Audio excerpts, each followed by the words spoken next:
I've officially hit the lowest number of lands I've ever played in a draft deck of any format. I got down to playing 11 lands in Tarkir Dragonstorm. Those who saw our last video know how we did it, but that video had some questions from commenters, and in this draft we also got a lot of bombs. It's an interesting deck and draft that I think you'll like. So let's dive into that draft. But quickly before we do, we're only 20 subscribers away from hitting our 1K subscriber goal, which was our goal upon starting this channel. If you haven't subscribed, please do us a favor and hit that subscribe button so we can reach our goal. Feel free to unsubscribe after we hit it, we just want the satisfaction of hitting it. Now on to the draft. We don't open a very powerful pack, Sunset Strike Master is the best card in the pack, and playable in both red-white aggro and blue-red base control. So we take that. Pick 2 is a tough decision. I'm interested in basically the entire first row. But the decision is between Dalkovin Pack Beast and Shocking Sharpshooter. In my mind, they're a toss-up. I'd definitely love to take 2 from this pack and forego my next pick if I could. The Sharpshooter has slightly better overall stats, but the Pack Beast is better in specifically red-white. The Pack Beasts are good both early and late game, whereas the Sharpshooter is a bit less important late game, which is why I settled on the Pack Beast. But I'm fine with either pick. Pick 3 is an easy Clarion Conqueror, pick 4 is an easy Shock Brigade, pick 5 we see a Thunder of Unity. Honestly, the stats aren't great on this card, and I also don't see this card as great myself.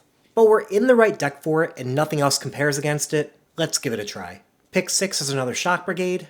Remember, in this deck we're looking to keep our spells at 2 to 3 CMC and go wide, so Iridescent Tiger isn't a priority. I wouldn't blame anyone for taking Fortress Kingguard, but I like the Menace and Mobilize for any cards with those synergies a bit more. Pick 7, I think I made the wrong pick here, even though I think it was close. I should have taken Fleeting Effigy. The reason I took Embermouth Sentinel was because if Fleeting Effigies are coming to me this early, I can expect to pick one up later, and I value my first Fleeting Effigy much more than my second. I also know I want to play our Thunder of Unity, and picking up Embermouth Sentinel to reduce our land count and increase our black sources is a good idea. That said, Fleeting Effigy is a better card than Embermouth Sentinel, and I should have picked it.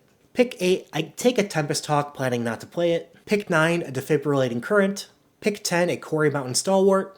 And pick 11 and onward, a bunch of cards I don't plan to play, even though I'm kinda interested in trying out Devoted Duelist, pick 13, and on to pack 2. Pack 2, there's a Tursa and a Twin Mon Stormbrood, but the A-level bomb for our deck is here in Sonic Shrieker. 5 mana, 4 for flying, deal 2 to your opponent, and they discard a card is insane in these decks, and the 2 damage to face is often even a finisher. Pick 2, War Effort is exactly what these go-wide decks are looking for. Pick 3, Mardu Devotee will help fix us for our draws. In pick 4, we see the second A-level bomb for our deck, Inevitable Defeat. Pick 5, again, I probably made the wrong pick. Coordinated Maneuver is a great cheap removal in this deck and also deals with opponents' powerful enchantments. I was blinded by having just picked up the Inevitable Defeat and wanting to ensure my fixing was set. Pick 6, Embermouth Sentinels kept flowing my way, and Mardu Devotees. Equilibrium Adept was tempting here, but the degree to which Mardu Devotee fixes you lets you find or pitch lands, and all for 1 mana in a deck that really wants to double spell. Equilibrium Adept is good, but a bit expensive at 4 mana for my taste in this deck. Pick 8, I take Desperate Measures.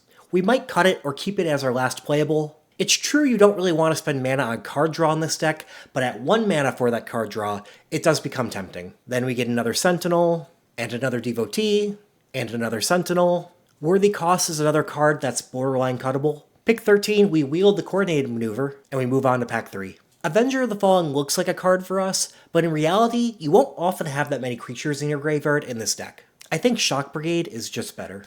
Pick 2, we get another Strike Master. Pick 3, we get a Ruinous Ultimatum. This card will be interesting when we go over our deck build. Pick 4, honestly I went back and forth between the Anafenza, or the 2 of them, and Salt Road Pack Beast here. I think the explosiveness of how often the Pack Beast is 1 mana in this deck outweighs the power of Anafenza, and I made the wrong pick. Pick 5 is an easy Molten Exhale. Pick 6, a Stormplane Detainment. Pick 7, an Auspicious Exhale. Pick 8, we pick up an extra 2-drop. Pick 9, a Tempest Hawk we won't play. We actually lost to a deck with 4 Tempest Hawks.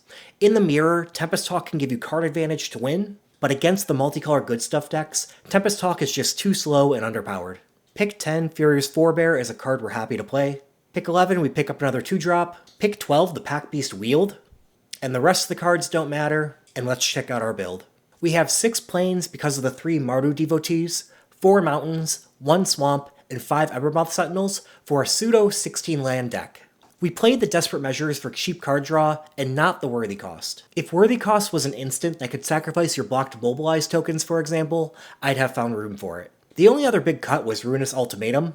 I cut it because it's a 7-drop in a deck designed to top out at 5 mana. Furthermore, it'd require playing 2 swamps, and I didn't want to do that. It would have been interesting to play it for the memes, but I do think including it would make the deck lose more from inconsistency than it would win in a deck without it. The deck went 5-3. One loss was against Tempest Hawk, like I mentioned. One loss was just a bad play. Another loss was against a multicolor good stuff deck well designed to stop the aggro decks. But I'm happy with the deck and still think not enough people are considering Embermouth Sentinel replacing lands in their aggro decks. I'm still sick even after 1.5 weeks after my travel. I might take some time to rest up and recover, so I'm really hoping this video can take us to over 1,000 subscribers. So please, don't forget to subscribe, and see you in the next one.